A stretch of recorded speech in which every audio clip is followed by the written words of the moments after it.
Hey guys, it is Classy Zoj with the Zoj Project and Mad Lab, and I do have a video for you guys on the Docker tutorial for Mad Lab. Currently, I'm just gonna kind of give this a little bit of context. I'm in the Give account for Mad Lab. As you can see in the top left, I am connected, as you can see in the top right, to the Docker image that I've put into Mad Lab that is running on this computer. We're going to go through the steps of setting that up in this video, but before I do that, I am just going to talk to you for a moment about the Give account. The Give account is the second option for donating, and that account is for a community aid fund for people who are in hard times. So far, that Give account has 4 Xrp in it. It came from me starting it with 2 Xrp and then me donating 2 Xrp to it, which is 10% roughly of what I've received in donations, normal donations to Mad Lab people have given to me. Not very much, so it's what I can do, that part of it. But that's the Give fund. That's kind of what it's about, and that's what its balance currently is. Now, with that out of the way, I am, like I said, currently connected to the Docker that is running on this computer. We are going to go from 0 to having this set up in this tutorial, and I hope to have it done in under 30 minutes. So strap in, get ready for that, and we'll go through all the steps to getting it set up, minus the wait time, and we're going to discuss the wait time here briefly as well. You will need to go to google.com or whatever to figure out Docker desktop is what you want to get. If you Google search Docker desktop or Docker, you should be able to get linked to here where you can download the version that is correct for you. This tutorial is primarily focused on Windows users, but it could be done all the same on Apple, Intel chipset, Mac, AMD, or ARM. ARM would be a Linux variant for certain CPU architectures. This is more like those other types of operating systems that are out there that are running ARM architecture chipsets. So it's not Linux. It's kind of like a Linux OS basically, but it's a different CPU architecture. So that's why they have a specific one there. And yeah, I guess it's a Windows-like environment or variant of Windows. But you probably wouldn't be using that one. More than likely, you'll be using the AMD one or Apple with silicone chipset or Intel chipset. But for most people, including just an Intel PC running Windows, you would be downloading the AMD variant, which would be here. Now, when you download that, you install it.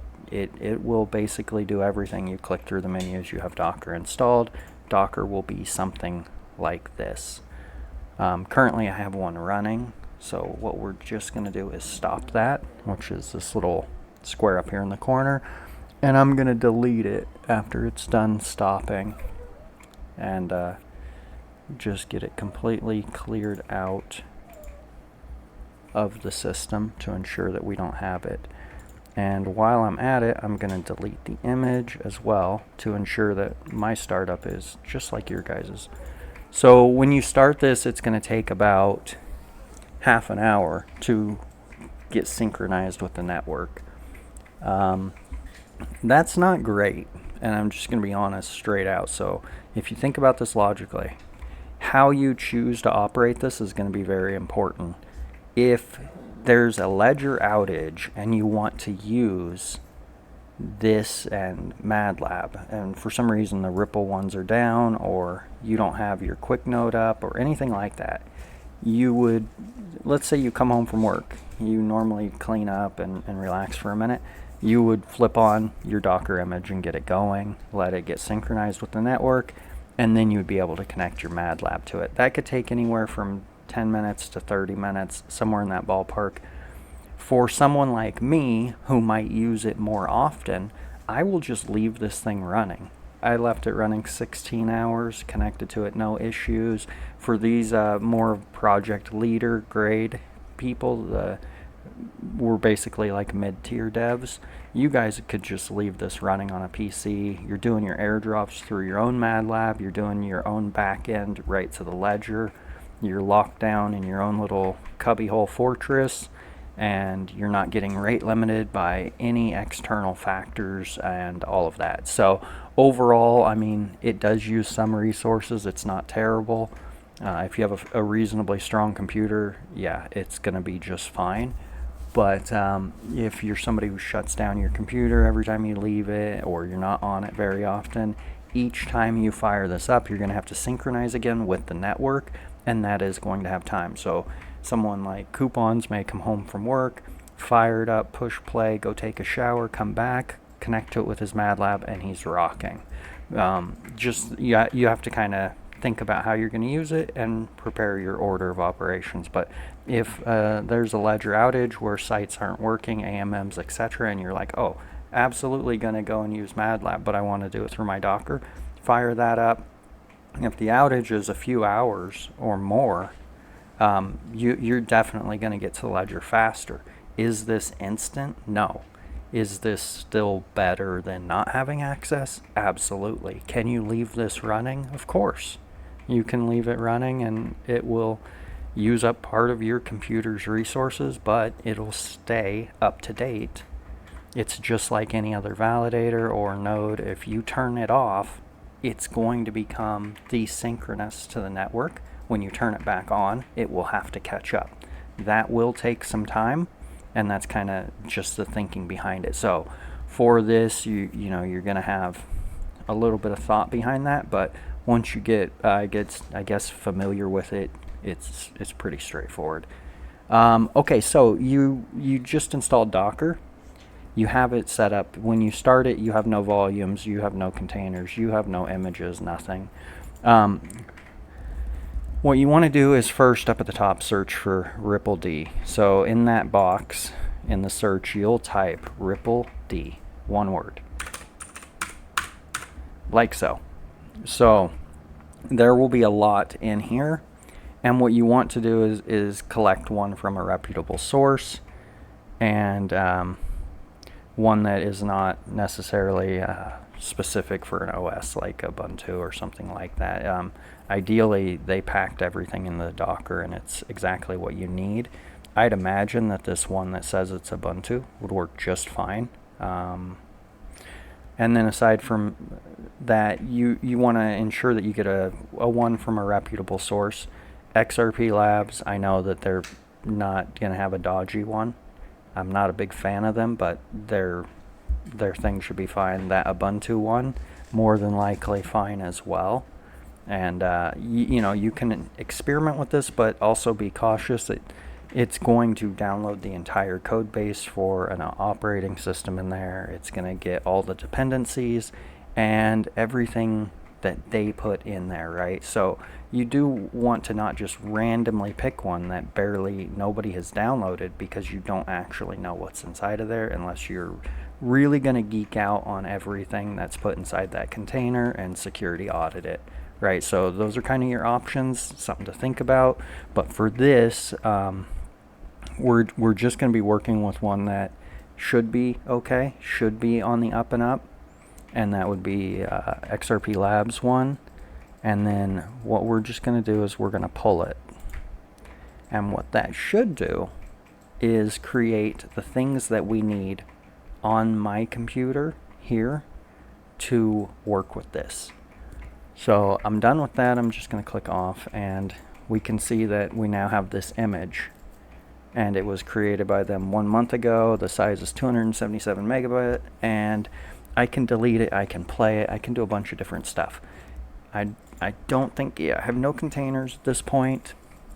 I just have an image. This would be like, an install kind of a thing like that, like the ROM image file or something to install an operating system or an application, right? So we're going to click run. Now, when we do this, these configurations are important for the configuration that we're going to do later to make this work with MATLAB. You can do a container name. It's completely optional. as it says right here, if you don't, one will be provided, blah, blah, blah, right? For these, what you want to do is mirror the numbers. That's it. Just put 443, put 5005, put 51235, put 6006, and put 80. And what this is going to do is the Docker's an operating system. It's going to be running a server. It has its own ports. Those ports need to be forwarded onto your computer so that your computer can then see those services, those connections inside of the operating system of your Windows.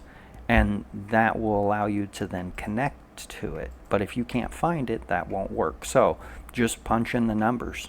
You don't have to put anything else, just 6006, 51, 235, 5005, 443, etc. as they're put right here, line for line. That's all that you need to do here, and then you click run. After that, this thing is gonna start doing initialization. It's gonna unpack that image that we had downloaded.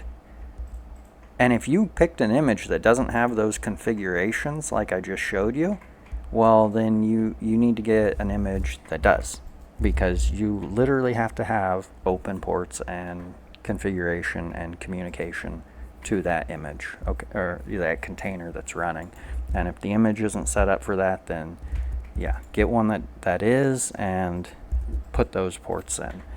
So you've got your thing, it's booting up, it's running, it's doing all of this stuff right now, and it's just figuring out what it needs to do. This is gonna take time. I mean, it's building the operating system, the dependencies, installing the Xrpl. It is then gonna get synchronous with the ledger, and it's gonna do a lot of confusing stuff that doesn't really matter very much. But if you look closely, you'll see ledger index 6 right there, ledger index 7, ledger index 8, somewhere around 250 or so. It's going to synchronize and be up and running and working for you. And in the meantime, while this is doing this, you just can look through some of this stuff that doesn't mean very much to you probably. And then what you want to do is work your way into files, and it is, I believe, opt Xrpl etc. Okay, so you click down this path, opt Xrpl etc. You'll find a config. You will find the validators. This is how this Xrpl is finding valid validators to get updated to the ledger, right? So this is important. You don't want to mess with the validators. That's all trusted. So that trusted list comes from like Xrpl and all of the agreed upon main validators. You could change it, but then you might get wonky ledger data. So you don't have to do anything, leave it alone. That's fine. But we will have to go into the config.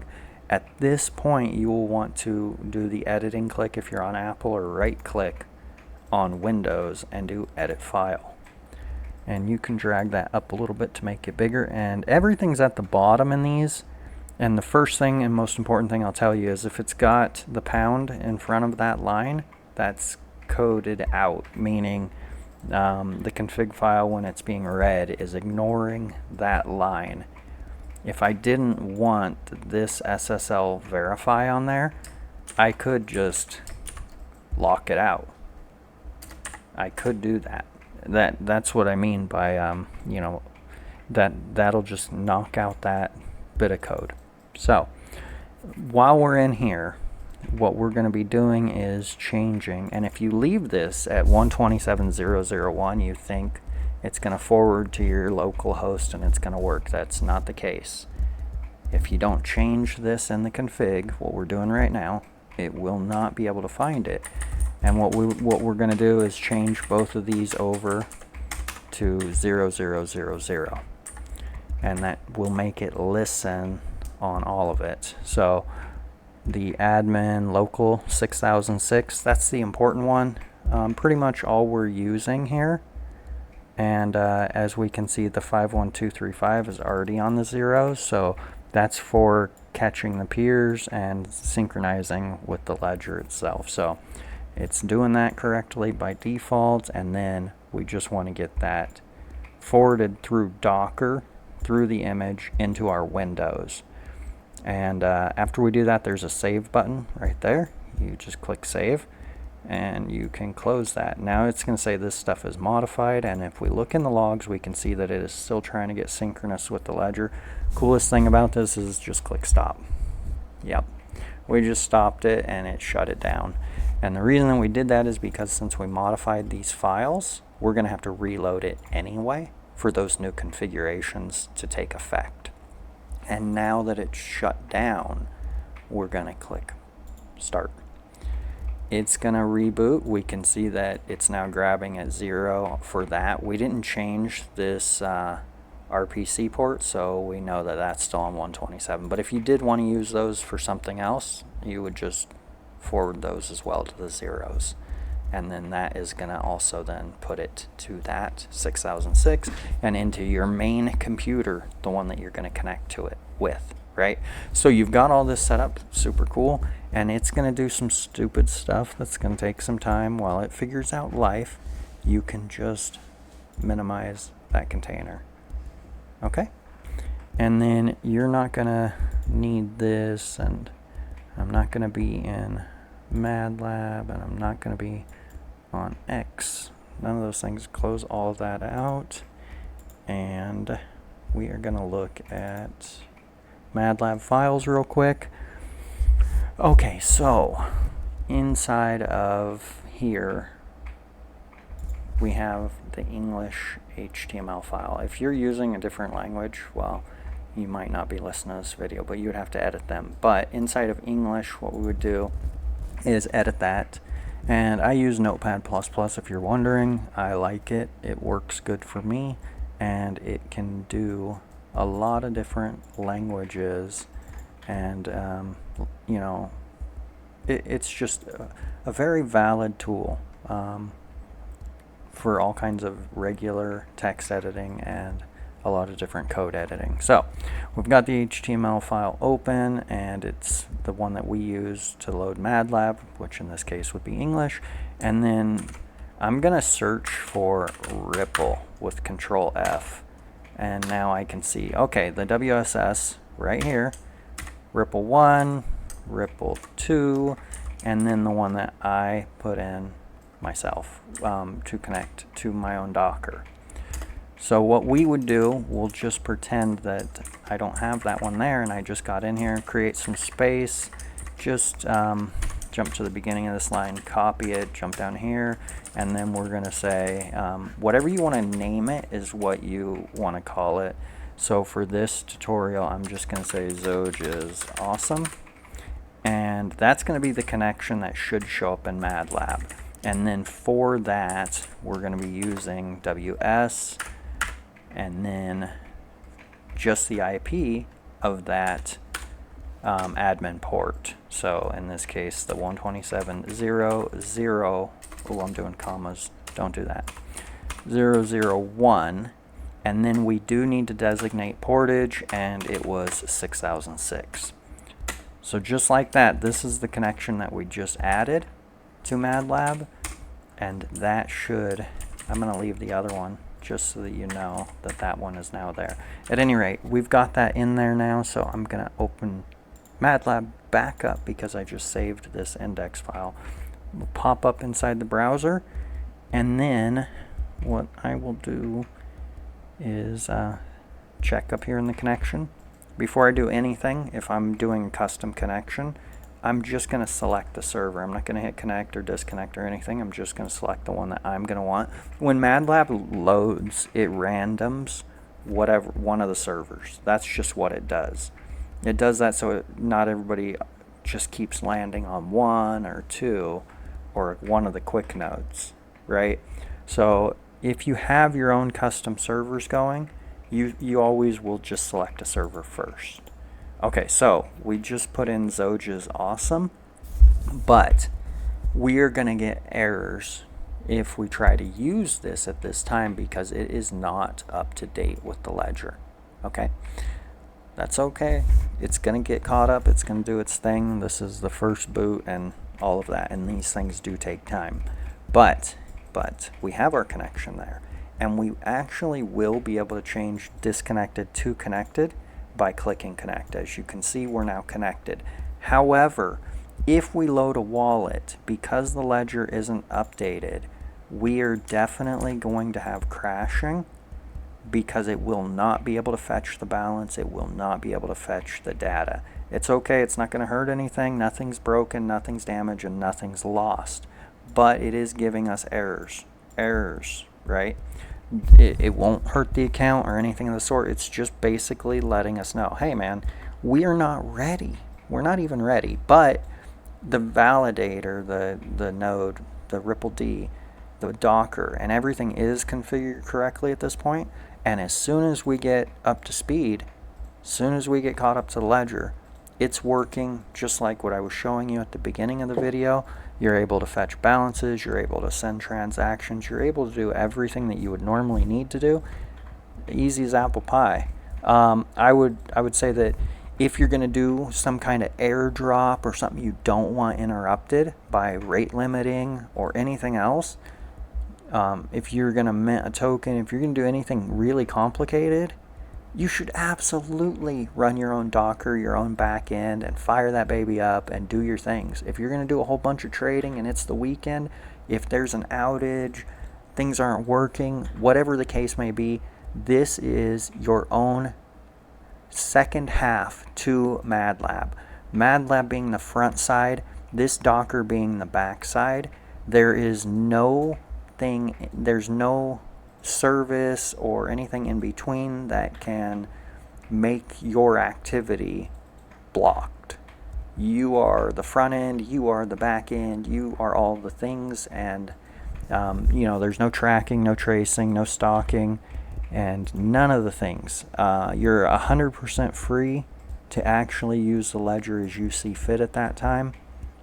And yeah, that's basically where we are with this tutorial. And once this thing does get caught up, which I showed you at the beginning before I deleted mine, it's going to be working just like you were connected to the Xrpl server. Another way that you could do it is you're using MATLAB, but you're going to be using it for a while. You fire this baby up, connect to the Xrpl one, use that for a bit, do what you got to do if it's in a hurry, then switch over to your Docker one, switching the connection. And the way that you would do that is you have your stuff loaded.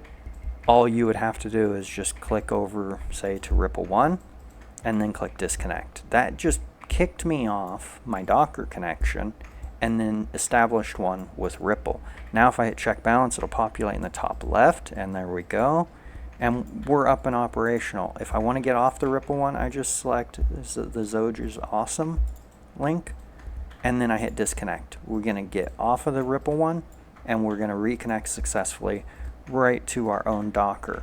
But if I check the balance, we're still not updated yet on our Docker. We're not at consensus yet, right? We're at 81. And it's going to take its time. The first setup takes a little bit longer. If you have it offline for quite a while, it takes a while to catch up. If you leave it running, it's going to stay current. So it's all on how you use computers, but entirely up to you guys, and you'll decide your use cases. But if I hit check balance without it being up to date with the ledger, it's not going to give me my stuff in the top left. And it is not going to it's going to give us errors here, calculating available balance, check the network mode. It's telling you what you need to know if you know what you're looking for. So that isn't anything wrong with your account. Again, if you click on a Xrpl one, hit disconnect, it'll disconnect from your Docker one, connect to the Xrpl one. If I hit check balance, we've got the ledger current on that validator connection. So as you can see, everything functioning as intended. As soon as this Docker one updates for me, I will be able to use it just like I'm using that Xrpl connection. And just having a connected right ear lets me know that all of my porting is right and everything is working correctly. So I'm going to leave it there, guys. I'm not sure on time how long this took, but we're at 24 minutes. So under 30 minutes. Hopefully you guys learned something. And make sure to get an image, like I said, that has the porting options. That's really important so that you can open up those ports. Make sure to go into that config file, edit those 2 entries for 127.0.0.1 to 0.0.0.0 on the 6006 port. That's pretty much all you need. And that's it, guys. Easy peasy. You are the ledger kind of stuff. Have a great day. Thank you. Bye.